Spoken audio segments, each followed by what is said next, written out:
ಎಲ್ಲರಿಗೂ ನಮಸ್ಕಾರ. ನಾನು ನಿಮ್ಮ ಸಿದ್ದಾರೂಢ ಶಾಬಾಣಿ, ಸರ್ಕಾರಿ ಪ್ರೌಢಶಾಲೆ ರಾಜಾಪುರದ ಸಮಾಜ ವಿಜ್ಞಾನ ಶಿಕ್ಷಕ. ಈ ವರ್ಷ SSLC ಫಲಿತಾಂಶ ಸುಧಾರಣಾ ಕ್ರಿಯಾ ಯೋಜನೆ ಗುರಿ 40+ ನಿಧಾನಗತಿ ಕಲಿಕಾರ್ಥಿಗಳಿಗಾಗಿ ಇಲಾಖೆ ಸಿದ್ಧಪಡಿಸಿದ ಕ್ರಿಯಾ ಯೋಜನೆ. ಬಹಳ ಉಪಯುಕ್ತವಾಗಿರ್ತಕ್ಕಂಥ ಒಂದು ಕ್ರಿಯಾ ಯೋಜನೆ. ಫಲಿತಾಂಶ ಸುಧಾರಣೆಗಾಗಿ ಎಲ್ಲ ವಿದ್ಯಾರ್ಥಿಗಳು ಈ ಒಂದು ಕ್ರಿಯಾ ಯೋಜನೆಯಲ್ಲಿ ಬರ್ತಕ್ಕಂತಹ ಪ್ರಶ್ನೆಗಳನ್ನು ತಿಳಿದುಕೊಳ್ಳುವುದು ಬಹಳ ಉತ್ತಮವಾಗಿರುತ್ತದೆ.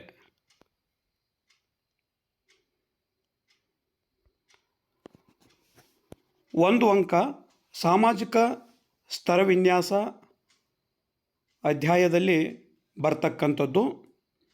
ಹಾಗೆಯೇ ಈ ಅಧ್ಯಾಯದಲ್ಲಿ 2 ಅಂಕದ ಆಯ್ಕೆಯ ಪ್ರಶ್ನೆಯನ್ನು ಕೂಡ ಕೇಳಲಾಗುತ್ತದೆ. ಪ್ರಶ್ನೆ 1, ಅಸ್ಪೃಶ್ಯತೆ ಆಚರಣೆಯನ್ನು ನಿಷೇಧಿಸಿದ ಸಂವಿಧಾನದ ವಿಧಿ ಯಾವುದು? ಅಸ್ಪೃಶ್ಯತೆ ಆಚರಣೆಯನ್ನು ನಿಷೇಧಿಸಿದ ಸಂವಿಧಾನದ ವಿಧಿ 17ನೆಯ ವಿಧಿ.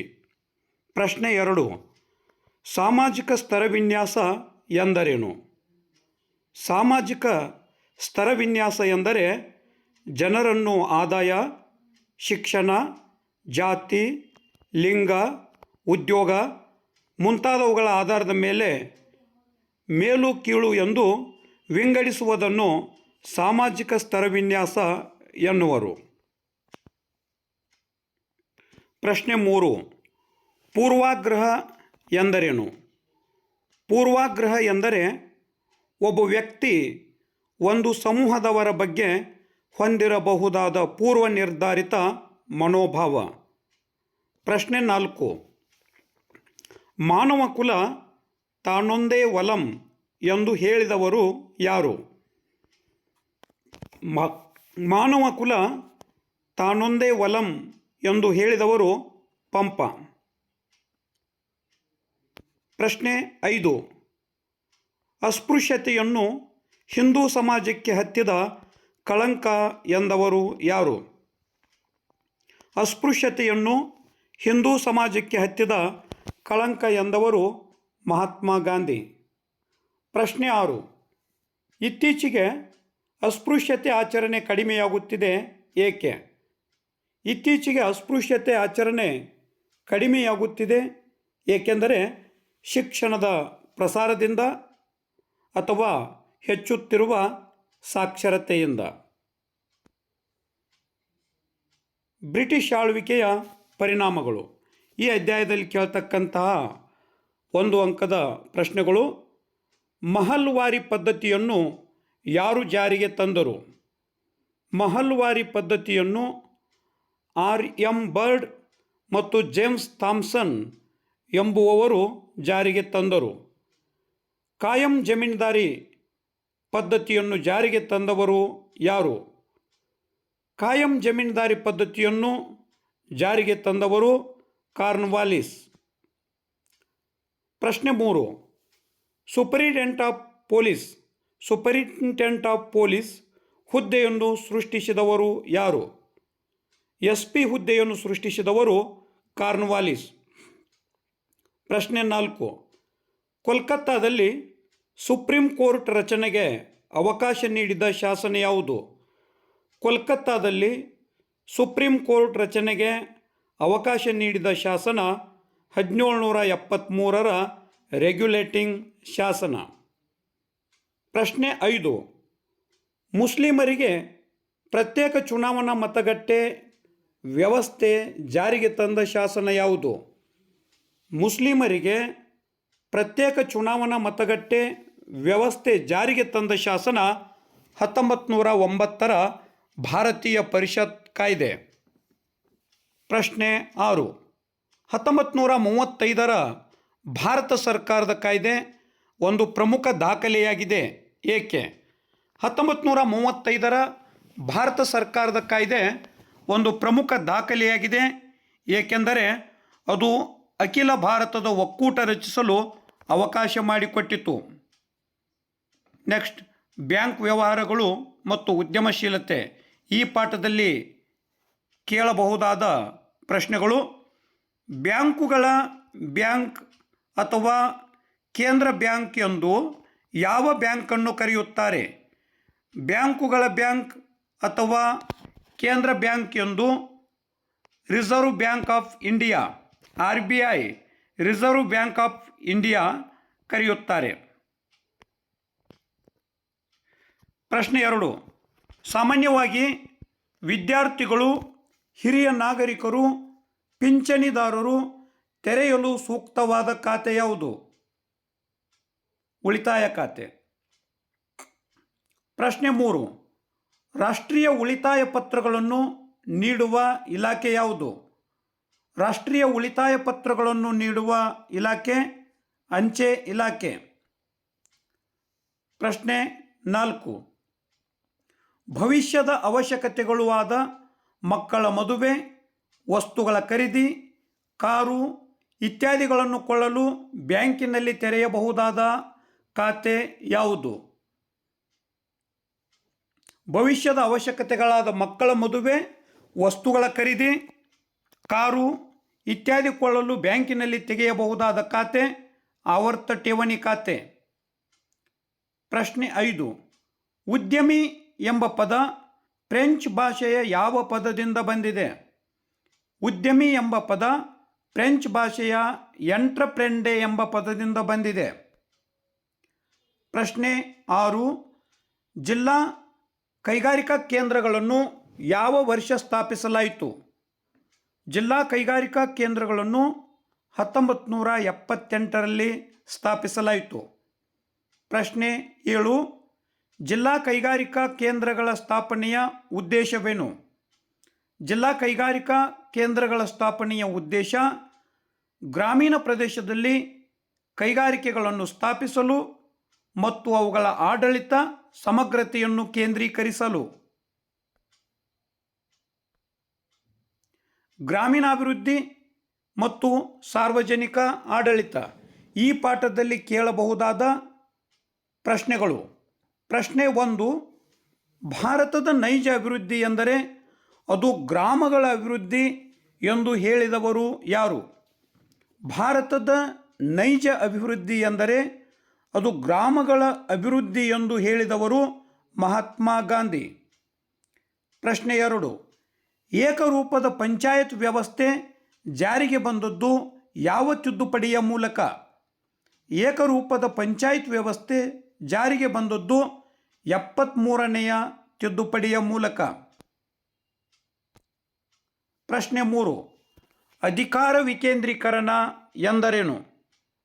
ಪ್ರತಿಯೊಂದು ಹಳ್ಳಿಯ ಆಡಳಿತದ ಅಧಿಕಾರ ಮತ್ತು ಹಳ್ಳಿಯ ಅಭಿವೃದ್ಧಿಯ ಜವಾಬ್ದಾರಿಯನ್ನು ಹಳ್ಳಿಯ ಜನರಿಗೆ ವಹಿಸಿಕೊಡುವುದೇ ಆಡಳಿತದ ವಿಕೇಂದ್ರೀಕರಣ.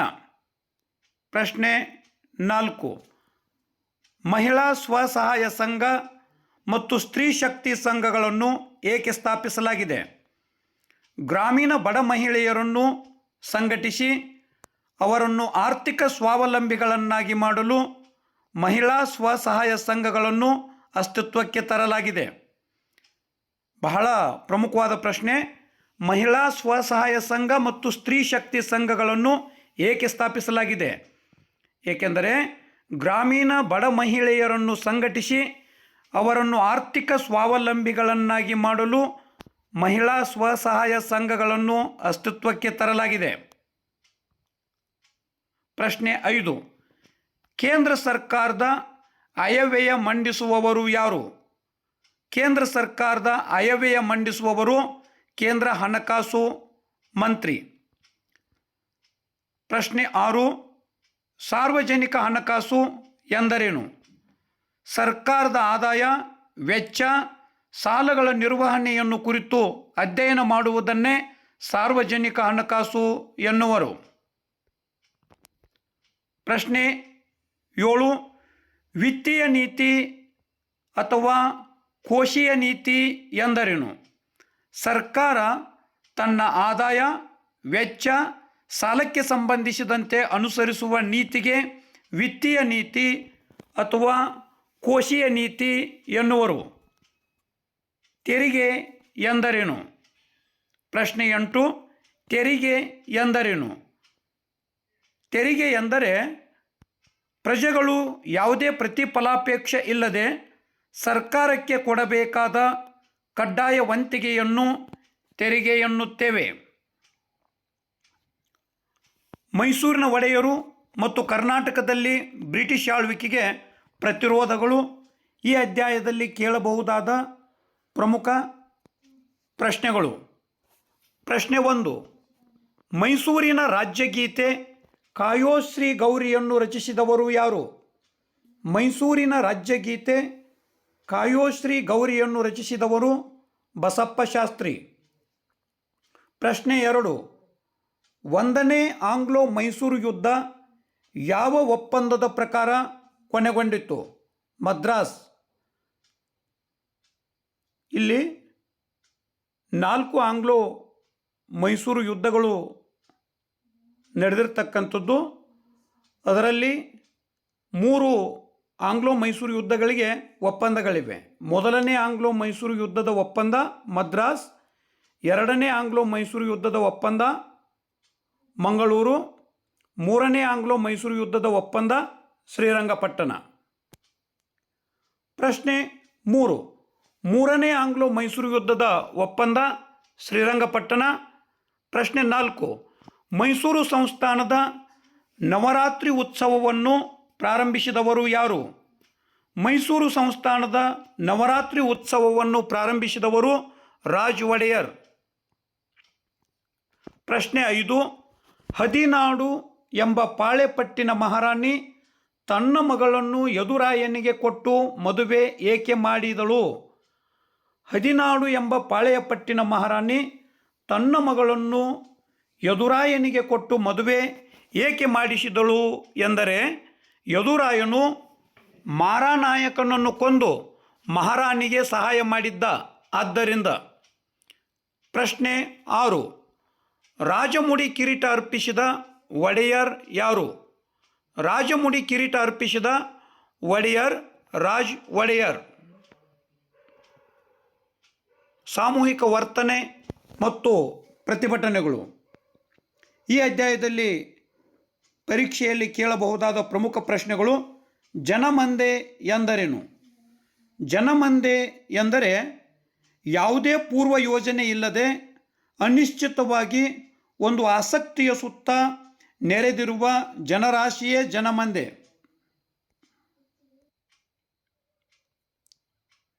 ಪ್ರಶ್ನೆ 2. ಮೌನ ಕಣಿವೆ ಆಂದೋಲನ ಆರಂಭವಾದದ್ದು ಯಾವ ರಾಜ್ಯದಲ್ಲಿ? ಮೌನ ಕಣಿವೆ ಆಂದೋಲನ ಆರಂಭವಾದದ್ದು ಕೇರಳದಲ್ಲಿ. ಪ್ರಶ್ನೆ 3. ನರ್ಮದಾ ಬಚಾವೋ ಆಂದೋಲನದ ನೇತೃತ್ವ ವಹಿಸಿದವರು ಯಾರು? ನರ್ಮದಾ ಬಚಾವೋ ಆಂದೋಲನದ ನೇತೃತ್ವ ವಹಿಸಿದವರು ಮೇಧಾ ಫಾಟ್ಕರ್. ಪ್ರಶ್ನೆ 4. ಕೈಗಾ ಅಣುಸ್ಥಾವರ ವಿರೋಧಿ ಚಳವಳಿಯ ನೇತೃತ್ವ ವಹಿಸಿದವರು ಯಾರು? ಕೈಗಾ ಅಣುಸ್ಥಾವರ ವಿರೋಧಿ ಚಳವಳಿಯ ನೇತೃತ್ವ ವಹಿಸಿದವರು ಶಿವರಾಮ್ ಕಾರಂತರು. ಪ್ರಶ್ನೆ 5. ಚಿಪ್ಕೋ ಚಳವಳಿಯ ನೇತೃತ್ವ ವಹಿಸಿದವರು ಯಾರು? ಚಿಪ್ಕೋ ಚಳವಳಿಯ ನೇತೃತ್ವ ವಹಿಸಿದವರು ಸುಂದರ್ಲಾಲ್ ಬಹುಗುನ್. ಪ್ರಶ್ನೆ 6. MRPL ಚಳುವಳಿ ಏಕೆ ನಡೆಸಲಾಯಿತು? MRPL ಚಳುವಳಿ ಏಕೆ ನಡೆಸಲಾಯಿತು ಎಂದರೆ ತೈಲ ಕಾರ್ಯಾಗಾರದಿಂದ ಹೊರಬರುವ ರಾಸಾಯನಿಕ ಅಂಶಗಳಿಂದ ಪರಿಸರ ನಾಶವಾಗುತ್ತದೆ ಎಂಬ ಕಾರಣದಿಂದ MRPL ಚಳುವಳಿ ನಡೆಸಲಾಯಿತು. ನೋಡ್ರಿ, MRPL ಚಳುವಳಿ ಏಕೆ ನಡೆಸಲಾಯಿತು ಅಂತಂದರೆ ತೈಲ ಕಾರ್ಯಾಗಾರದಿಂದ ಹೊರಬರುವ ರಾಸಾಯನಿಕ ಅಂಶಗಳಿಂದ ಪರಿಸರ ನಾಶವಾಗುತ್ತದೆ ಎಂಬ ಕಾರಣದಿಂದ MRPL ಚಳುವಳಿ ನಡೆಸಲಾಯಿತು. ಭಾರತದ ಸಾರಿಗೆ ಹಾಗೂ ಸಂಪರ್ಕ ಮತ್ತು ಭಾರತದ ಪ್ರಮುಖ ಕೈಗಾರಿಕೆಗಳು. ಈ ಅಧ್ಯಾಯಗಳ ಮೇಲೆ ಕೇಳ್ತಕ್ಕಂಥ ಪ್ರಶ್ನೆಗಳು. ಪ್ರಶ್ನೆ 1. ಮಾರ್ಗಸೂಚಿ ಅಥವಾ ಪಾತ್ ಫೈಂಡರ್ ಎಂದು ಕರೆಯಲ್ಪಡುವ ವ್ಯವಸ್ಥೆಗೆ ಹೆಸರೇನು? ಮಾರ್ಗಸೂಚಿ ಅಥವಾ ಪಾತ್ ಫೈಂಡರ್ ಎಂದು ಕರೆಯಲ್ಪಡುವ ವ್ಯವಸ್ಥೆಯ ಹೆಸರು GPS. ಪ್ರಶ್ನೆ 2. ಭಾರತದ ಪ್ರಾದೇಶಿಕ ಮತ್ತು ಸ್ವತಂತ್ರ GPS ವ್ಯವಸ್ಥೆಯ ಹೆಸರೇನು? ಭಾರತದ ಪ್ರಾದೇಶಿಕ ಮತ್ತು ಸ್ವತಂತ್ರ GPS ವ್ಯವಸ್ಥೆಯ ಹೆಸರು ನಾವಿಕ್. ಪ್ರಶ್ನೆ 3. ನವಶೇವಾ ಬಂದರನ್ನು ನಿರ್ಮಿಸಲು ಕಾರಣವೇನು? ಮುಂಬೈ ಬಂದರಿನ ಒತ್ತಡವನ್ನು ನಿವಾರಿಸಲು ನವಶೇವಾ ಬಂದರನ್ನು ನಿರ್ಮಿಸಲಾಯಿತು. ಪ್ರಶ್ನೆ 4. ಭಾರತದ ಪ್ರಥಮ ಉಕ್ಕಿನ ಕೈಗಾರಿಕೆ ಸ್ಥಾಪನೆಯಾದದ್ದು ಎಲ್ಲಿ? ಭಾರತದ ಪ್ರಥಮ ಉಕ್ಕಿನ ಕೈಗಾರಿಕೆ ಸ್ಥಾಪನೆಯಾದದ್ದು ಪಶ್ಚಿಮ ಬಂಗಾಳದ ಕುಲ್ಟಿ ಎಂಬಲ್ಲಿ. ಪ್ರಶ್ನೆ 5. ಇಸ್ರೋದ ಮುಖ್ಯ ಕಚೇರಿ ಎಲ್ಲಿದೆ? ಇಸ್ರೋದ ಮುಖ್ಯ ಕಚೇರಿ ಬೆಂಗಳೂರಿನಲ್ಲಿದೆ. ಪ್ರಶ್ನೆ 6.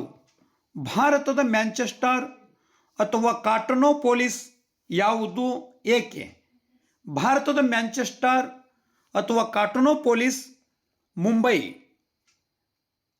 ಭಾರತದ ಮ್ಯಾಂಚೆಸ್ಟರ್ ಅಥವಾ ಕಾಟನೋಪೋಲಿಸ್ ಎಂದು ಮುಂಬೈಯನ್ನು ಏಕೆ ಕರೆಯುತ್ತಾರೆ ಎಂದರೆ ಅಲ್ಲಿ ಅತಿ ಹೆಚ್ಚು ಹತ್ತಿ ಬಟ್ಟೆ ಕೈಗಾರಿಕೆಗಳಿವೆ.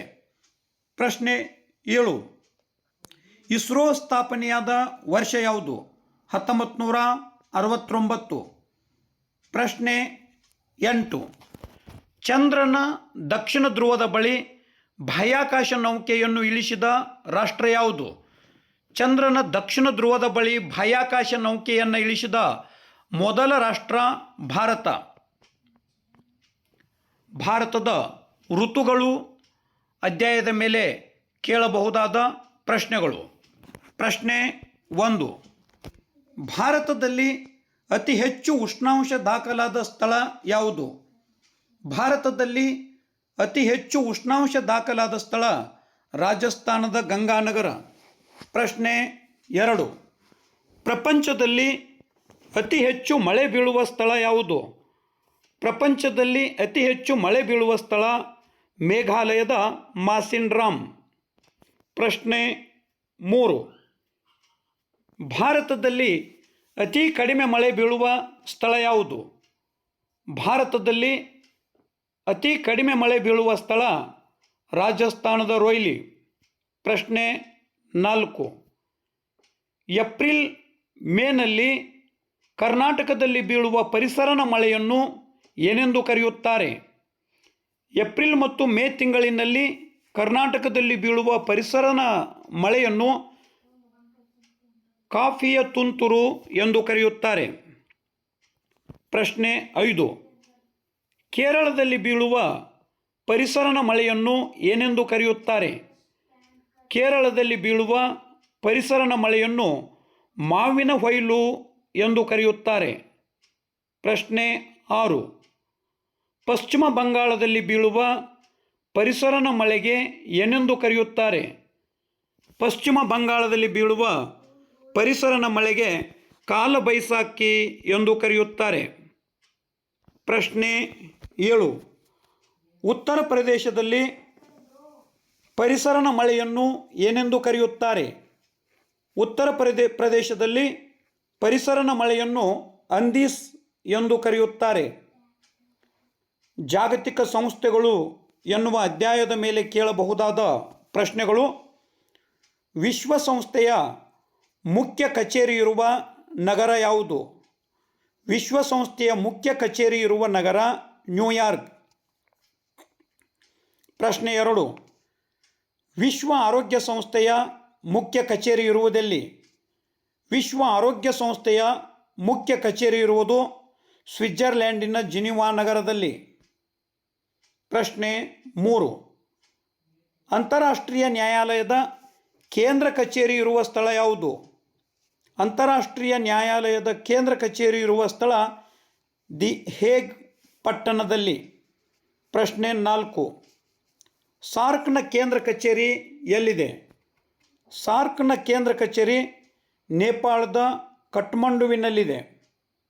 ಪ್ರಶ್ನೆ 5. ಜಾಗತಿಕ ಸಂಸತ್ತು ಎಂದು ಪ್ರಸಿದ್ಧವಾದ ವಿಶ್ವಸಂಸ್ಥೆಯ ಅಂಗ ಯಾವುದು? ಜಾಗತಿಕ ಸಂಸತ್ತು ಎಂದೇ ಪ್ರಸಿದ್ಧವಾದ ವಿಶ್ವಸಂಸ್ಥೆಯ ಅಂಗ ಸಾಮಾನ್ಯ ಸಭೆ. ಪ್ರಶ್ನೆ 6.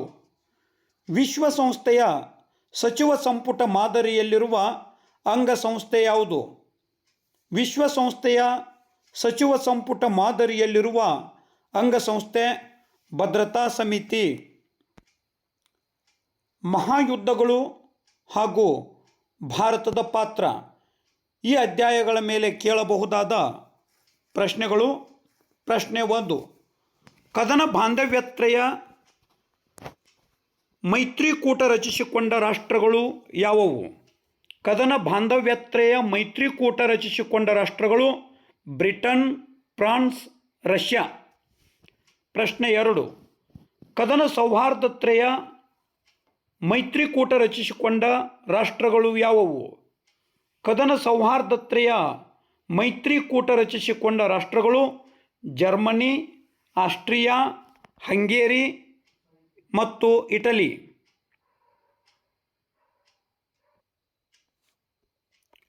ಪ್ರಶ್ನೆ 3. ಎರಡನೇ ಮಹಾಯುದ್ಧ ಕೊನೆಗೊಂಡಿದ್ದು ಯಾವಾಗ? ಎರಡನೇ ಮಹಾಯುದ್ಧ ಕೊನೆಗೊಂಡಿದ್ದು 1945ರಲ್ಲಿ. ಪ್ರಶ್ನೆ 4. ಮೊದಲನೇ ಮಹಾಯುದ್ಧ ಕೊನೆಗೊಂಡ ಒಪ್ಪಂದ ಯಾವುದು? ಮೊದಲನೇ ಮಹಾಯುದ್ಧ ಕೊನೆಗೊಂಡ ಒಪ್ಪಂದ ವರ್ಸೆಲ್ಸ್. ಪ್ರಶ್ನೆ 5. ಗೊಬೆಲ್ಸ್ ಎಂಬ ವಿಶೇಷ ಮಂತ್ರಿಯನ್ನು ಹಿಟ್ಲರ್ ನೇಮಿಸಿದ ಉದ್ದೇಶವೇನು? ಗೊಬೆಲ್ಸ್ ಎಂಬ ವಿಶೇಷ ಮಂತ್ರಿಯನ್ನು ಹಿಟ್ಲರ್ ನೇಮಿಸಿದ ಉದ್ದೇಶ ಜನಾಂಗೀಯ ದ್ವೇಷ ಬೆಳೆಸಲು. ಪ್ರಶ್ನೆ 6. ತೀನ್ ಮೂರ್ತಿ ಭವನ ಎಲ್ಲಿದೆ? ತೀನ್ ಮೂರ್ತಿ ಭವನ ದೆಹಲಿಯಲ್ಲಿದೆ. ಇದುವರೆಗೂ ನಾವು 1 ಅಂಕದ ಪ್ರಶ್ನೋತ್ತರಗಳನ್ನು ನೋಡಿದ್ದೇವೆ. ಈಗ ನಾವು 2 ಅಂಕದ ಪ್ರಶ್ನೋತ್ತರಗಳನ್ನು ನೋಡೋಣ. ಪ್ರಶ್ನೆ 1. ಸಹಾಯಕ ಸೈನ್ಯ ಪದ್ಧತಿಯ ನಿಬಂಧನೆಗಳನ್ನು ಪಟ್ಟಿ ಮಾಡಿ. ಸಹಾಯಕ ಸೈನ್ಯ ಪದ್ಧತಿಯ ನಿಬಂಧನೆಗಳು: ದೇಶೀಯ ರಾಜ ಬ್ರಿಟಿಷ್ ಸೈನ್ಯದ ತುಕುಡಿಯನ್ನು ತನ್ನ ಆಸ್ಥಾನದಲ್ಲಿ ಇರಿಸಿಕೊಳ್ಳಬೇಕು. ಸೇನೆಯ ಸಂಪೂರ್ಣ ವೆಚ್ಚವನ್ನು ರಾಜ್ಯವೇ ಭರಿಸಬೇಕು, ಇಲ್ಲವೇ ನಿರ್ದಿಷ್ಟ ಭೂಕಂದಾಯ ಅಥವಾ ಭೂಪ್ರದೇಶವನ್ನು ಬಿಟ್ಟುಕೊಡಬೇಕು. ಆಸ್ಥಾನದಲ್ಲಿ ಬ್ರಿಟಿಷ್ ರೆಸಿಡೆಂಟನನ್ನು ನೇಮಿಸಿಕೊಳ್ಳಬೇಕು. ಸಹಾಯಕ ಸೈನ್ಯ ಪದ್ಧತಿ ಸ್ವೀಕರಿಸಿದ ರಾಜ ಬ್ರಿಟಿಷರ ಒಂದು ಸೈನ್ಯದ ತುಕುಡಿಯನ್ನು ತಮ್ಮ ಆಸ್ಥಾನದಲ್ಲಿ ಇಟ್ಟುಕೊಳ್ಳಬೇಕಾಗಿತ್ತು. ಆ ಸೇನೆಯ ಸಂಪೂರ್ಣ ವೆಚ್ಚವನ್ನು ಇಟ್ಟುಕೊಂಡ ರಾಜ್ಯವೇ ಅಥವಾ ರಾಜನೇ ಭರಿಸಬೇಕಾಗಿತ್ತು, ಇಲ್ಲವೇ ನಿರ್ದಿಷ್ಟ ಕಂದಾಯದ ಭೂಪ್ರದೇಶವನ್ನು ಬಿಟ್ಟುಕೊಡಬೇಕಾಗಿತ್ತು. ಆಸ್ಥಾನದಲ್ಲಿ ಬ್ರಿಟಿಷ್ ರೆಸಿಡೆಂಟನನ್ನು ನೇಮಿಸಿಕೊಳ್ಳಬೇಕಾಗಿತ್ತು. ಇಷ್ಟೆಲ್ಲ ಒಪ್ಪಿಕೊಂಡಿದ್ದರೆ ಬ್ರಿಟಿಷರು ಆಂತರಿಕವಾಗಿ ಮತ್ತು ಬಾಹ್ಯವಾಗಿ ರಾಜರ ರಕ್ಷಣೆಯನ್ನು ಮಾಡುವ ಜವಾಬ್ದಾರಿಯನ್ನು ಹೊರುತ್ತಿದ್ದರು. ಪ್ರಶ್ನೆ 2. ಮೂರನೇ ಆಂಗ್ಲೋ ಮರಾಠ ಯುದ್ಧದ ಪರಿಣಾಮಗಳೇನು? ಮೂರನೇ ಆಂಗ್ಲೋ ಮರಾಠ ಯುದ್ಧದ ಪರಿಣಾಮಗಳು: ಬ್ರಿಟಿಷರು ಪೇಶ್ವೆ ಪದವಿಯನ್ನು ರದ್ದುಗೊಳಿಸಿದರು. ಬಾಜಿರಾಯನಿಗೆ ವಿಶ್ರಾಂತಿ ವೇತನ ನೀಡಿದರು. ಶಿವಾಜಿಯ ವಂಶಸ್ಥ ಪ್ರತಾಪ್ ಸಿಂಹನನ್ನು ಸತಾರದಲ್ಲಿ ಪ್ರತಿಷ್ಠಾಪಿಸಿದರು. ಈ ಮೂಲಕ ಮರಾಠರ ಪ್ರತಿರೋಧವನ್ನು ತಡೆಗಟ್ಟಿದರು. ಪ್ರಶ್ನೆ 3. ಅಸ್ಪೃಶ್ಯತಾ ನಿವಾರಣಾ ಕ್ರಮಗಳನ್ನು ತಿಳಿಸಿ. ಅಸ್ಪೃಶ್ಯತಾ ನಿವಾರಣಾ ಕ್ರಮಗಳನ್ನು ತಿಳಿಸಿ. ಬಹಳ ಮಹತ್ವದ ಪ್ರಶ್ನೆ. ಸಾಮಾಜಿಕ ಸ್ತರ ವಿನ್ಯಾಸದಲ್ಲಿ ಬರ್ತಕ್ಕಂತಹ ಪ್ರಶ್ನೆ. ಸಾಮಾಜಿಕ ಸ್ತರ ವಿನ್ಯಾಸದಲ್ಲಿ ಒಟ್ಟು 3 ಅಂಕಗಳಿವೆ. 1 ಅಂಕದ 1 ಪ್ರಶ್ನೆ, 2 ಅಂಕದ 1 ಪ್ರಶ್ನೆ. ಆಯ್ಕೆಯ ಪ್ರಶ್ನೆ ಇದೆ ಇಲ್ಲಿ. ಅಸ್ಪೃಶ್ಯತಾ ನಿವಾರಣಾ ಕ್ರಮಗಳು: ಸಂವಿಧಾನದ 17ನೇ ವಿಧಿಯಂತೆ ಅಸ್ಪೃಶ್ಯತಾ ಆಚರಣೆ ನಿಷೇಧ. 1955 ಅಸ್ಪೃಶ್ಯತಾ ಅಪರಾಧಗಳ ಕಾಯ್ದೆ, 1976 ನಾಗರಿಕ ಹಕ್ಕುಗಳ ಸಂರಕ್ಷಣಾ ಕಾಯ್ದೆ ಜಾರಿ, ಸಾರ್ವತ್ರಿಕ ಮತದಾನದ ಹಕ್ಕು, ಸಮಾನತೆಯ ಹಕ್ಕು, ಶೈಕ್ಷಣಿಕ ಮೀಸಲಾತಿ, ಉದ್ಯೋಗದಲ್ಲಿ ಮೀಸಲಾತಿ, ರಾಜ್ಯಗಳಿಗೆ ವಿಶೇಷ ಜವಾಬ್ದಾರಿ, ಈ ಎಲ್ಲ ಅಂಶಗಳನ್ನು ನೀವು ಈ ಪ್ರಶ್ನೆಯನ್ನು ಕೇಳಿದರೆ ಬರೆಯಬೇಕಾಗುತ್ತದೆ. ಹಾಗಾಗಿ ಬಹಳ ಮಹತ್ವದ ಪ್ರಶ್ನೆ. ಅಸ್ಪೃಶ್ಯತಾ ನಿವಾರಣಾ ಕ್ರಮಗಳನ್ನು ತಿಳಿಸಿ. ಪ್ರಶ್ನೆ 4, ಸಾಮಾಜಿಕ ಸ್ತರ ವಿನ್ಯಾಸವು ಹೇಗೆ ರೂಪುಗೊಂಡಿದೆ ಅಥವಾ ಸ್ತರ ವಿನ್ಯಾಸದ ರೂಪಗಳಾವವು? ಜನರನ್ನು ಆದಾಯ, ಶಿಕ್ಷಣ, ಜಾತಿ, ಬಣ್ಣ, ಲಿಂಗ, ಬುದ್ಧಿಶಕ್ತಿ, ಉದ್ಯೋಗ, ಆಹಾರ ಪದ್ಧತಿ ಮುಂತಾದವುಗಳ ಆಧಾರದಲ್ಲಿ ಮೇಲು ಕೀಳು ಎಂದು ಸಾಮಾಜಿಕ ಸ್ತರ ವಿನ್ಯಾಸ ರೂಪುಗೊಂಡಿದೆ. ಪ್ರಶ್ನೆ 5, ಸಾರ್ವಜನಿಕ ಆಡಳಿತದ ಮಹತ್ವ ಬರೆಯಿರಿ. ಸಾರ್ವಜನಿಕ ಆಡಳಿತದ ಮಹತ್ವ ಬರೆಯಿರಿ. ಈ ಸಾರ್ವಜನಿಕ ಆಡಳಿತ ಅಧ್ಯಾಯದಲ್ಲೂ ಕೂಡ 2 ಅಂಕದ ಒಂದು ಪ್ರಶ್ನೆಯನ್ನು ಕೇಳಲಾಗುತ್ತದೆ. ಹಾಗಾಗಿ ಸಾರ್ವಜನಿಕ ಆಡಳಿತದ ಮಹತ್ವ ಅನ್ನುವ ಪ್ರಶ್ನೆ ಬಹಳ ಪ್ರಮುಖವಾದದ್ದು. ಅದರ ಮಹತ್ವ ಏನು ಅಂತಂದರೆ, ಸರ್ಕಾರದ ಆಧಾರ ಸ್ತಂಭವಾಗಿದೆ, ಸಾರ್ವಜನಿಕ ಹಿತಾಸಕ್ತಿಗಳಿಗಾಗಿ ಸೇವೆ ಸಲ್ಲಿಸುತ್ತದೆ, ಕಾನೂನು ಮತ್ತು ನೀತಿಗಳನ್ನು ಅನುಷ್ಠಾನಗೊಳಿಸುತ್ತದೆ, ಸಾಮಾಜಿಕ ಭದ್ರತೆಯನ್ನು ದೃಢಪಡಿಸುತ್ತದೆ, ಶಾಸಕಾಂಗ ಮತ್ತು ಕಾರ್ಯಾಂಗಕ್ಕೂ ಸಾರ್ವಜನಿಕ ಆಡಳಿತ ಸಹಾಯ ಮಾಡುತ್ತದೆ. ಪ್ರಶ್ನೆ 6, ಪ್ರತ್ಯಕ್ಷ ಮತ್ತು ಪರೋಕ್ಷ ನೇಮಕಾತಿಗಳ ವ್ಯತ್ಯಾಸ ತಿಳಿಸಿ. ಪ್ರತ್ಯಕ್ಷ ಮತ್ತು ಪರೋಕ್ಷ ನೇಮಕಾತಿಗಳ ವ್ಯತ್ಯಾಸ ತಿಳಿಸಿ.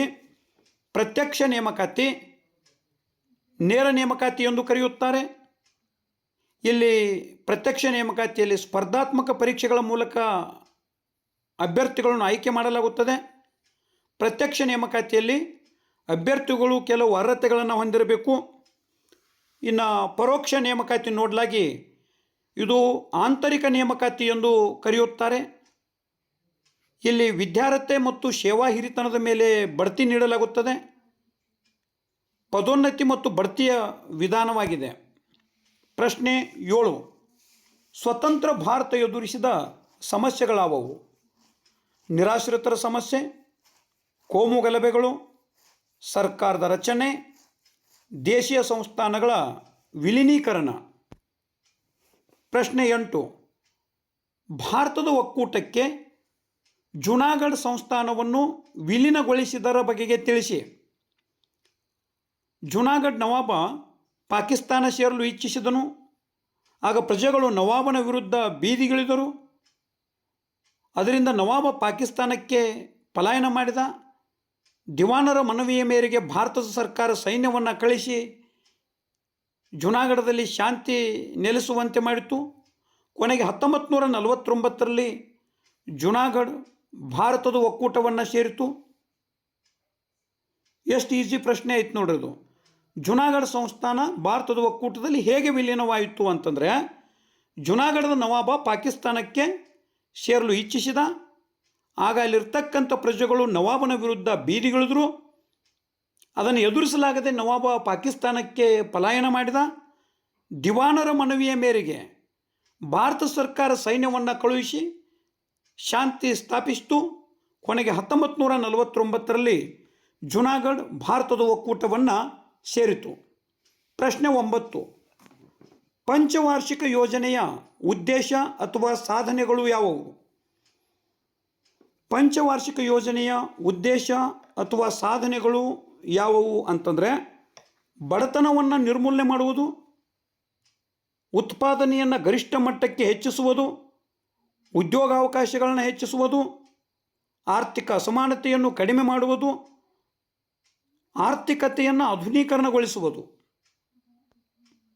ಪ್ರಶ್ನೆ 10, ಸುಗ್ಗಿ ಪೂರ್ವ ಮತ್ತು ಸುಗ್ಗಿ ನಂತರದ ತಂತ್ರಜ್ಞಾನಗಳ ನಡುವಿನ ವ್ಯತ್ಯಾಸ ತಿಳಿಸಿ. ಸುಗ್ಗಿ ಪೂರ್ವ ಮತ್ತು ಸುಗ್ಗಿ ನಂತರದ ತಂತ್ರಜ್ಞಾನದ ನಡುವಿನ ವ್ಯತ್ಯಾಸ ತಿಳಿಸಿ. ಸುಗ್ಗಿ ಪೂರ್ವ ತಂತ್ರಜ್ಞಾನ ಹೆಚ್ಚು ಇಳುವರಿ ಬೀಜಗಳ ಬಳಕೆ, ಗೊಬ್ಬರ ಮತ್ತು ಕ್ರಿಮಿನಾಶಕಗಳ ಬಳಕೆ, ನೀರಾವರಿ ಸೌಲಭ್ಯಗಳ ವಿಸ್ತರಣೆ, ಸುಧಾರಿತ ತಂತ್ರಜ್ಞಾನಗಳ ಬಳಕೆ, ಸುಗ್ಗಿ ನಂತರದ ತಂತ್ರಜ್ಞಾನ ಅಂತಂದರೆ ನ್ಯಾಯೋಚಿತ ಬೆಲೆ, ಹೆಚ್ಚುವರಿ ಉತ್ಪನ್ನಗಳ ಸಂರಕ್ಷಣೆ, ಮಾರುಕಟ್ಟೆಗಳ ಸುಧಾರಣೆ, ಉಗ್ರಾಣ ಮತ್ತು ಶೈತ್ಯಾಗಾರಗಳ ನಿರ್ಮಾಣ. ಪ್ರಶ್ನೆ 11. ಭಾರತದಲ್ಲಿ ರೂಢಿಯಲ್ಲಿರುವ ನೀರಾವರಿ ವಿಧಾನಗಳು ಯಾವುವು? ಬಾವಿ ನೀರಾವರಿ, ಕೆರೆ ನೀರಾವರಿ, ಕಾಲುವೆ ನೀರಾವರಿ. ಪ್ರಶ್ನೆ 12. ಸರ್ವಕಾಲಿಕ ಕಾಲುವೆ ಮತ್ತು ಪ್ರವಾಹ ಕಾಲುವೆ ನಡುವಿನ ವ್ಯತ್ಯಾಸ ತಿಳಿಸಿ. ಸರ್ವಕಾಲಿಕ ಕಾಲುವೆ ಅಂತಂದರೆ ನದಿಗಳಿಗೆ ಅಣೆಕಟ್ಟನ್ನು ಕಟ್ಟಿ ಕೃಷಿ ಭೂಮಿಗೆ ನೀರನ್ನು ಒದಗಿಸಲು ನಿರ್ಮಿಸಲಾಗುತ್ತೆ. ನದಿಗಳಿಗೆ ಅಣೆಕಟ್ಟನ್ನು ಕಟ್ಟಿ ಕೃಷಿ ಭೂಮಿಗೆ ನೀರನ್ನು ಒದಗಿಸಲು ನಿರ್ಮಿಸಲಾಗುತ್ತದೆ. ಬಹುತೇಕ ಎಲ್ಲ ಕಾಲಗಳಲ್ಲೂ ಇಲ್ಲಿ ನೀರು ಹರಿಯುವುದು. ಇನ್ನು ಪ್ರವಾಹ ಕಾಲುವೆ ಅಂತಂದರೆ ಅಣೆಕಟ್ಟುಗಳನ್ನು ಕಟ್ಟದೆ ನದಿಗಳಿಂದ ನೇರವಾಗಿ ತೋಡುವ ಕಾಲುವೆಗಳು. ಇಲ್ಲಿ ನದಿಗಳು ತುಂಬಿ ಹರಿಯುವಾಗ ಮಾತ್ರ ನೀರು ಹರಿಯುವುದು. ಪ್ರಶ್ನೆ 13. ಭಾರತದಲ್ಲಿ ಭೂಬಳಕೆಯ ಪ್ರಕಾರಗಳು ಯಾವುವು? ಭಾರತದಲ್ಲಿ ಭೂಬಳಕೆಯ ಪ್ರಕಾರಗಳು ನಿವ್ವಳ ಸಾಗುವಳಿ ಕ್ಷೇತ್ರ, ಅರಣ್ಯ ಭೂಮಿ, ವ್ಯವಸಾಯೇತರ ಭೂಬಳಕೆ, ಬೀಳು ಭೂಮಿ, ಹುಲ್ಲುಗಾವಲು, ಬಳಕೆಯಾಗದ ಕೃಷಿ ಯೋಗ್ಯ ಭೂಮಿ. ಭಾರತದಲ್ಲಿ ಭೂಬಳಕೆಯ ಪ್ರಕಾರಗಳು ನಿವ್ವಳ ಸಾಗುವಳಿ ಕ್ಷೇತ್ರ, ಅರಣ್ಯ ಭೂಮಿ, ವ್ಯವಸಾಯೇತರ ಭೂಬಳಕೆ, ಬೀಳು ಭೂಮಿ, ಹುಲ್ಲುಗಾವಲು, ಬಳಕೆಯಾಗದ ಕೃಷಿ ಯೋಗ್ಯ ಭೂಮಿ. ಪ್ರಶ್ನೆ 14. ಭೂಬಳಕೆಯ ಮೇಲೆ ಪ್ರಭಾವ ಬೀರುವ ಅಂಶಗಳು ಯಾವುವು? ಭೂಬಳಕೆಯ ಮೇಲೆ ಪ್ರಭಾವ ಬೀರುವ ಅಂಶಗಳು ಭೂ ಸ್ವರೂಪ, ವಾಯುಗುಣ, ಮಣ್ಣಿನ ಲಕ್ಷಣಗಳು, ಭೂ ಹಿಡುವಳಿಗಳು, ಜನಸಂಖ್ಯೆ. ಪ್ರಶ್ನೆ 15. ಭಾರತದಲ್ಲಿ ಬೆಳೆ ಮಾದರಿಯನ್ನು ಪ್ರಭಾವಿಸುವ ಅಂಶಗಳನ್ನು ತಿಳಿಸಿ. ನೈಸರ್ಗಿಕ ಅಂಶಗಳು ಮತ್ತು ಸಾಮಾಜಿಕ ಅಂಶಗಳು. ನೈಸರ್ಗಿಕ ಅಂಶಗಳಲ್ಲಿ ಭೂ ಸ್ವರೂಪಗಳು, ವಾಯುಗುಣ, ಮಳೆ. ಸಾಮಾಜಿಕ ಅಂಶಗಳಲ್ಲಿ ಸಂಪ್ರದಾಯ, ಮೂಢನಂಬಿಕೆ, ಅನಕ್ಷರತೆ ಇವೆಲ್ಲವೂ ಬೆಳೆ ಮಾದರಿಯನ್ನು ಪ್ರಭಾವಿಸುವ ಪ್ರಮುಖ ಅಂಶಗಳಾಗಿವೆ. ಪ್ರಶ್ನೆ 16. ವ್ಯವಸಾಯದ ಪ್ರಾಮುಖ್ಯತೆ ತಿಳಿಸಿ. ಭಾರತೀಯರ ಮುಖ್ಯ ಉದ್ಯೋಗವಾಗಿದೆ. ಅತಿ ಹೆಚ್ಚು ಜನರಿಗೆ ಉದ್ಯೋಗ ನೀಡಿದೆ. ದೇಶದ ಅಗಾಧ ಜನಸಂಖ್ಯೆಗೆ ಆಹಾರವನ್ನು ಪೂರೈಸುತ್ತದೆ. ಅನೇಕ ಕೈಗಾರಿಕೆಗಳಿಗೆ ಕಚ್ಚಾ ವಸ್ತುಗಳನ್ನು ಒದಗಿಸುತ್ತದೆ. ತೃತೀಯ ವರ್ಗದ ಉದ್ಯೋಗಗಳನ್ನು ಪೋಷಿಸುತ್ತದೆ. ಪ್ರಶ್ನೆ 17. ಬಾಲಕಾರ್ಮಿಕ ಪದ್ಧತಿಯ ಅಥವಾ ಬಾಲ್ಯ ವಿವಾಹದ ದುಷ್ಪರಿಣಾಮಗಳು ಯಾವುವು? ದೈಹಿಕವಾಗಿ, ಮಾನಸಿಕವಾಗಿ ಹಿಂಸಿಸುವುದು, ಪೌಷ್ಟಿಕ ಆಹಾರದ ಕೊರತೆ, ವೈದ್ಯಕೀಯ ಸೌಲಭ್ಯಗಳ ಕೊರತೆ, ಒತ್ತಾಯದ ದುಡಿತ, ಮಕ್ಕಳ ಬಾಲ್ಯವನ್ನು ಕಸಿದುಕೊಳ್ಳಲಾಗುತ್ತದೆ. ಪ್ರಶ್ನೆ 18. ವರದಕ್ಷಿಣೆ ಸಮಸ್ಯೆಯ ಪರಿಹಾರ ಅಥವಾ ನಿವಾರಣೆಯ ಕ್ರಮಗಳನ್ನು ಪಟ್ಟಿ ಮಾಡಿ. ವರದಕ್ಷಿಣೆ ಸಮಸ್ಯೆಯ ಪರಿಹಾರ ಅಥವಾ ನಿವಾರಣೆಯ ಕ್ರಮಗಳನ್ನು ಪಟ್ಟಿ ಮಾಡಿ. 1961ರ ವರದಕ್ಷಿಣೆ ನಿಷೇಧ ಕಾಯ್ದೆ ಜಾರಿ. ಭಾರತ ದಂಡ ಸಂಹಿತೆ ಮತ್ತು ಭಾರತ ಅಪರಾಧಗಳ ವಿಚಾರಣಾ ಸಂಹಿತೆ ವ್ಯಾಪ್ತಿಗೆ ಸೇರಿಸಲಾಗಿದೆ. ಜನರಲ್ಲಿ ಜಾಗೃತಿ ಮೂಡಿಸುವುದು, ಅಂತರ್ಜಾತೀಯ ವಿವಾಹಗಳಿಗೆ ಪ್ರೋತ್ಸಾಹ, ಆಧುನಿಕ ಪ್ರಚಾರ ತಂತ್ರಗಳ ಮೂಲಕ ವರದಕ್ಷಿಣೆ ಸಮಸ್ಯೆಗೆ ನಾವು ಪರಿಹಾರವನ್ನು ಕಂಡುಕೊಳ್ಳಬಹುದು. ಪ್ರಶ್ನೆ ಸಂಖ್ಯೆ 19. ಗ್ರಾಹಕರ ಸಂರಕ್ಷಣಾ ಕಾಯ್ದೆಯ ಉದ್ದೇಶಗಳನ್ನು ತಿಳಿಸಿ. ಗ್ರಾಹಕರ ಸಂರಕ್ಷಣಾ ಕಾಯ್ದೆಯ ಉದ್ದೇಶಗಳು ಸುರಕ್ಷತೆ ಮತ್ತು ಗುಣಮಟ್ಟಕ್ಕೆ ಆದ್ಯತೆ ನೀಡುವುದು, ಅಪಾಯಕಾರಿ ವಸ್ತುಗಳ ತಯಾರಿಕೆ ಮತ್ತು ಮಾರಾಟ ತಪ್ಪಿಸುವುದು, ಅನುಸೂಚಿತ ವ್ಯಾಪಾರ ಪದ್ಧತಿಯನ್ನು ತಡೆಗಟ್ಟುವುದು, ಗುಣಮಟ್ಟ, ತೂಕ, ಬೆಲೆಗಳ ಮೇಲೆ ನಿಗಾ ವಹಿಸುವುದು, ಗ್ರಾಹಕರಿಗೆ ಪರಿಹಾರ ಒದಗಿಸುವುದು, ಜನರಲ್ಲಿ ಜಾಗೃತಿ ಮೂಡಿಸುವುದು. ಪ್ರಶ್ನೆ 20. ಗ್ರಾಹಕರ ಶೋಷಣೆಗೆ ಕಾರಣಗಳಾವುವು? ಗ್ರಾಹಕರ ಶೋಷಣೆಗೆ ಕಾರಣಗಳು: ಗ್ರಾಹಕ ಮತ್ತು ಪೂರೈಕೆದಾರನ ನಡುವಿನ ಅಂತರ ಹೆಚ್ಚಾಗುತ್ತಿದೆ, ಇವರಿಬ್ಬರ ನಡುವೆ ನೇರ ವ್ಯವಹಾರ ಇಲ್ಲದಂತಾಗಿದೆ, ಆವಾಗ ಬೆಲೆಯನ್ನು ಮಧ್ಯವರ್ತಿಗಳು ನಿರ್ಧರಿಸಿದರು. ಯಾವಾಗ ಗ್ರಾಹಕ ಮತ್ತು ಪೂರೈಕೆದಾರನ ನಡುವಿನ ಅಂತರ ಹೆಚ್ಚಾಯಿತೋ, ಅವರಿಬ್ಬರ ನಡುವೆ ನೇರ ವ್ಯವಹಾರ ಇಲ್ಲದಾಯಿತೋ, ಆವಾಗ ಬೆಲೆಯನ್ನು ಮಧ್ಯವರ್ತಿಗಳು ನಿರ್ಧರಿಸುತ್ತಿದ್ದರು. ಇದರಿಂದ ಗ್ರಾಹಕರಿಗೆ ಕಷ್ಟ, ನಷ್ಟ ಮತ್ತು ಸಮಸ್ಯೆಗಳಾದವು. ಬೆಲೆ, ತೂಕ, ಅಳತೆಯಲ್ಲಿ ಮೋಸ, ಕಲಬೆರಕೆ. ಗ್ರಾಹಕರ ಶೋಷಣೆಗೆ ಕಾರಣಗಳು: ಹಿಂದಿನ ಕಾಲದೊಳಗೆ ತರಕಾರಿ ಮತ್ತು ಹಾಲು ಮಾರ್ತಕ್ಕಂಥವ್ರು ನೇರವಾಗಿ ಗ್ರಾಹಕರಿಗೆ ಮಾರಾಟ ಮಾಡ್ತಿದ್ರು. ಆದರೆ ಇವತ್ತು ಮಧ್ಯವರ್ತಿಗಳಿಗೆ ಮಾರಾಟ ಮಾಡ್ತಾರೆ. ಅಂದರೆ ಗ್ರಾಹಕ ಮತ್ತು ಮಾರಾಟ ಮಾಡುವವರು ಅಂತಂದರೆ ಬೆಳೀತಕ್ಕಂಥವ್ರು, ಉತ್ಪಾದಕರ ಮಧ್ಯವರ್ತಿಗಳು ಬಂದು ಇವತ್ತು ಬೆಲೆಯನ್ನು ಅವರು ನಿರ್ಧರಿಸುತ್ತಿದ್ದಾರೆ. ಹಾಗಾಗಿ ಗ್ರಾಹಕರಿಗೆ ಕಷ್ಟ, ನಷ್ಟ ಮತ್ತು ಸಮಸ್ಯೆಗಳು ಉಂಟಾಗುತ್ತಿವೆ. ಬೆಲೆ, ತೂಕ, ಅಳತೆಯಲ್ಲಿ ಕೂಡ ಮೋಸವಾಗುತ್ತಿದೆ. ಇನ್ನು ಕಲಬೆರಕೆ ಕೂಡ ಆಗುತ್ತಿದೆ. 3 ಅಂಕದ ಪ್ರಶ್ನೋತ್ತರಗಳು. ಪ್ರಶ್ನೆ 1. 1857ರ ದಂಗೆಯ ವಿಫಲತೆಗೆ ಕಾರಣಗಳಾವುವು? 1857ರ ದಂಗೆಯ ವಿಫಲತೆಗೆ ಕಾರಣಗಳು: ಸ್ವಹಿತಾಸಕ್ತಿ ಮತ್ತು ಹಕ್ಕಿಗಾಗಿ ನಡೆದ ದಂಗೆಯಾಗಿತ್ತು. ಅನಿರೀಕ್ಷಿತ ಕಾರಣಗಳಿಂದ ಪ್ರೇರಿತ ದಂಗೆಯಾಗಿತ್ತು. ಭಾರತೀಯರಲ್ಲಿ ಒಗ್ಗಟ್ಟಿದ್ದಿರಲಿಲ್ಲ.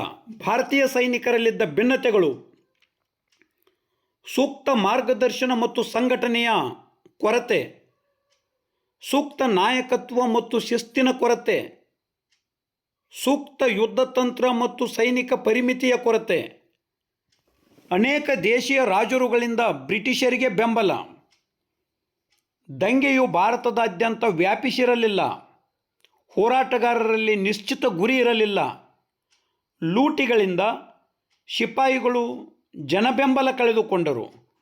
ಈ ಎಲ್ಲ ಕಾರಣಗಳಿಂದಾಗಿ 1857ರ ದಂಗೆಯು ವಿಫಲವಾಯಿತು.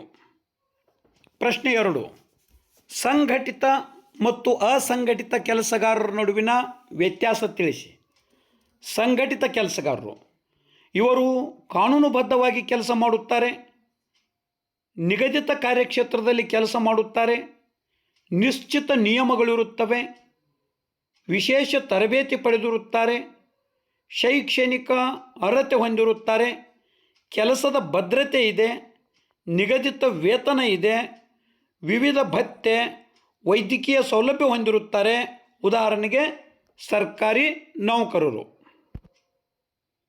ಅಸಂಘಟಿತ ಕೆಲಸಗಾರರು ಯಾವುದೇ ಕಾಯ್ದೆಯ ನಿಯಂತ್ರಣಕ್ಕೆ ಒಳಪಟ್ಟಿರುವುದಿಲ್ಲ, ವಿವಿಧ ಕೆಲಸಗಳಲ್ಲಿ ತೊಡಗಿರುತ್ತಾರೆ, ನಿಶ್ಚಿತ ನಿಯಮಗಳು ಇರುವುದಿಲ್ಲ, ಯಾವುದೇ ತರಬೇತಿ ಪಡೆದಿರುವುದಿಲ್ಲ, ಶೈಕ್ಷಣಿಕ ಅರ್ಹತೆ ಹೊಂದಿರುವುದಿಲ್ಲ, ಕೆಲಸದ ಭದ್ರತೆ, ನಿಗದಿತ ವೇತನವಿಲ್ಲ, ವಿವಿಧ ಭತ್ಯೆ, ವೈದ್ಯಕೀಯ ಸೌಲಭ್ಯ ಹೊಂದಿರುವುದಿಲ್ಲ. ಉದಾಹರಣೆಗೆ ತರಕಾರಿ ಮಾರುವವರು. ಪ್ರಶ್ನೆ 3. ಬ್ಯಾಂಕಿನ ಕಾರ್ಯಗಳು, ಸೇವೆಗಳು, ಲಕ್ಷಣಗಳು ಯಾವುವು? ಸಾರ್ವಜನಿಕ ಹಣದ ವಹಿವಾಟು ಮಾಡುತ್ತದೆ. ಒಬ್ಬ ವ್ಯಕ್ತಿ, ಒಂದು ಸಂಸ್ಥೆ ಅಥವಾ ಕಂಪನಿ ಆಗಿರಬಹುದು.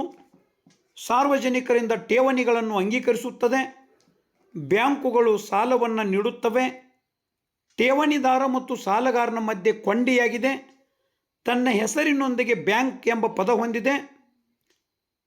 ಲಾಭ ಮತ್ತು ಸೇವಾ ಭಾವನೆ ಹೊಂದಿದೆ. ಪ್ರಶ್ನೆ 4. ನಿರುದ್ಯೋಗ ನಿಯಂತ್ರಣ ಕ್ರಮಗಳನ್ನು ಪಟ್ಟಿ ಮಾಡಿ. ನಿರುದ್ಯೋಗ ನಿಯಂತ್ರಣ ಕ್ರಮಗಳನ್ನು ಪಟ್ಟಿ ಮಾಡಿ. ನಿರುದ್ಯೋಗ ನಿಯಂತ್ರಣ ಕ್ರಮಗಳು: ಜನಸಂಖ್ಯೆ ನಿಯಂತ್ರಣ ಕ್ರಮಗಳು, ಗುಡಿ ಕೈಗಾರಿಕೆಗಳಿಗೆ ಪ್ರೋತ್ಸಾಹ, ಕೃಷಿ ಕ್ಷೇತ್ರದ ಅಭಿವೃದ್ಧಿ, ಕೈಗಾರಿಕಾ ಕ್ಷೇತ್ರದ ಅಭಿವೃದ್ಧಿ, ಶೈಕ್ಷಣಿಕ ಕ್ಷೇತ್ರದ ಅಭಿವೃದ್ಧಿ, ಪಂಚವಾರ್ಷಿಕ ಯೋಜನೆಗಳು, ಉದ್ಯೋಗ ಖಾತರಿ ಯೋಜನೆಗಳು ಇವೆಲ್ಲವೂ ನಿರುದ್ಯೋಗ ನಿಯಂತ್ರಣ ಕ್ರಮಗಳು. ಪ್ರಶ್ನೆ 5. ಗ್ರಾಮೀಣಾಭಿವೃದ್ಧಿಯ ಮಹತ್ವ ಅಥವಾ ಪಂಚಾಯತ್ ರಾಜ್ ಸಂಸ್ಥೆಗಳ ಪಾತ್ರ ತಿಳಿಸಿ. ಮೂಲಭೂತ ಸೌಕರ್ಯಗಳನ್ನು ಕಲ್ಪಿಸುವುದು, ಮಾನವ ಸಂಪನ್ಮೂಲಗಳನ್ನು ಅಭಿವೃದ್ಧಿಪಡಿಸುವುದು, ಉದ್ಯೋಗಾವಕಾಶಗಳನ್ನು ಒದಗಿಸುವುದು, ಕೃಷಿಗೆ ನೀರಾವರಿ ಸೌಲಭ್ಯವನ್ನು ಒದಗಿಸುವುದು,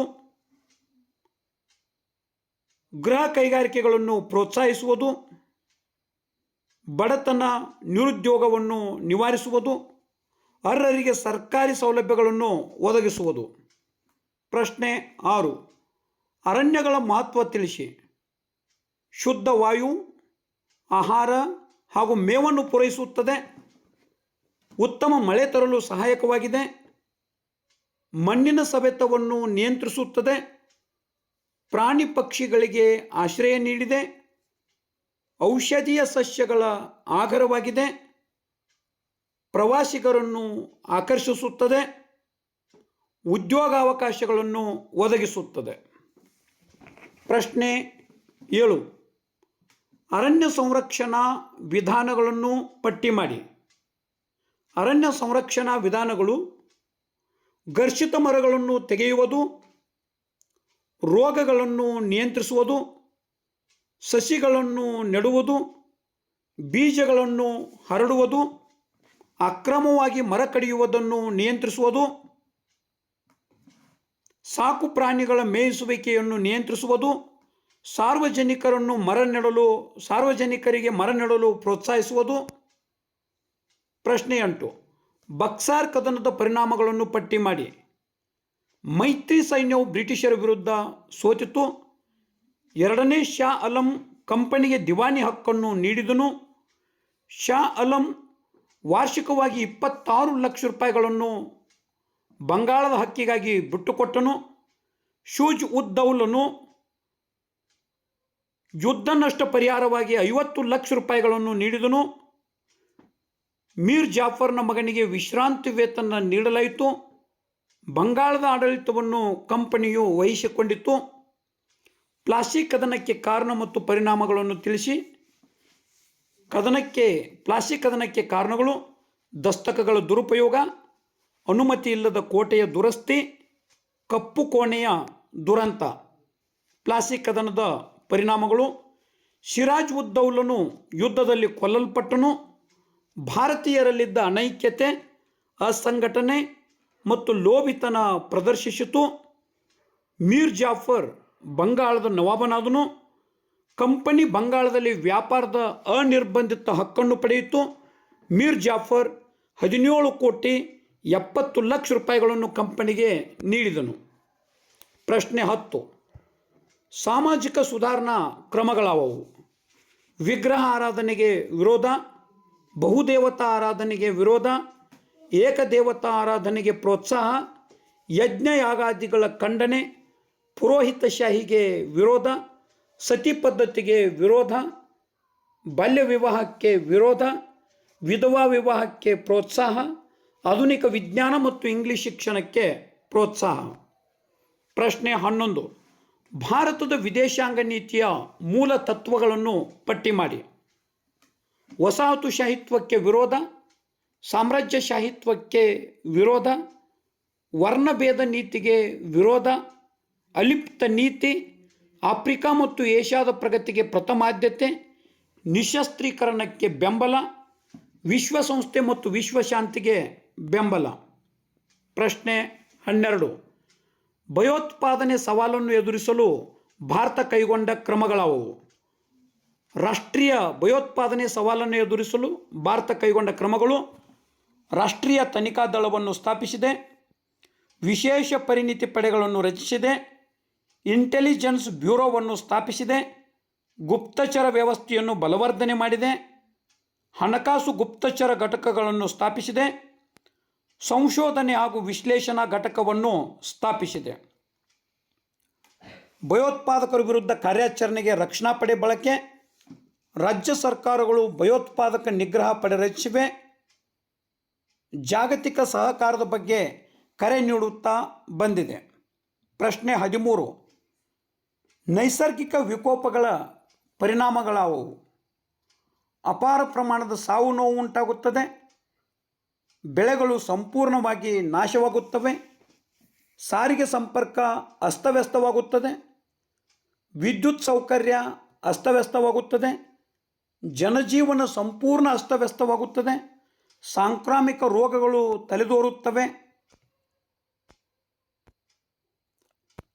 ನೈಸರ್ಗಿಕ ವಿಕೋಪಗಳು ನೋಡ್ರಿ, ಅಪಾರ ಪ್ರಮಾಣದ ಸಾವು ನೋವು ಉಂಟಾಗುತ್ತದೆ, ಬೆಳೆಗಳು ಸಂಪೂರ್ಣವಾಗಿ ನಾಶವಾಗುತ್ತವೆ, ಸಾರಿಗೆ ಸಂಪರ್ಕ ಅಸ್ತವ್ಯಸ್ತವಾಗುತ್ತದೆ, ವಿದ್ಯುತ್ ಸೌಕರ್ಯ ಅಸ್ತವ್ಯಸ್ತವಾಗುತ್ತದೆ, ಜನಜೀವನ ಸಂಪೂರ್ಣ ಅಸ್ತವ್ಯಸ್ತವಾಗುತ್ತದೆ, ಸಾಂಕ್ರಾಮಿಕ ರೋಗಗಳು ತಲೆದೋರುತ್ತವೆ.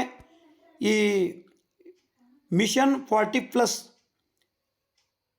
ನಿಧಾನಗತಿಯ ಕಲಿಕಾರ್ಥಿಗಳಿಗೆ ಬಹಳ ಅನುಕೂಲಕರವಾಗಿರ್ತಕ್ಕಂಥದ್ದು. ಇನ್ನು 4 ಅಂಕದ ಪ್ರಶ್ನೋತ್ತರಗಳನ್ನು ಮತ್ತು ನಕ್ಷೆಯಲ್ಲಿ ಕೇಳಬಹುದಾದ ಪ್ರಮುಖ ಸ್ಥಳಗಳ ಕುರಿತು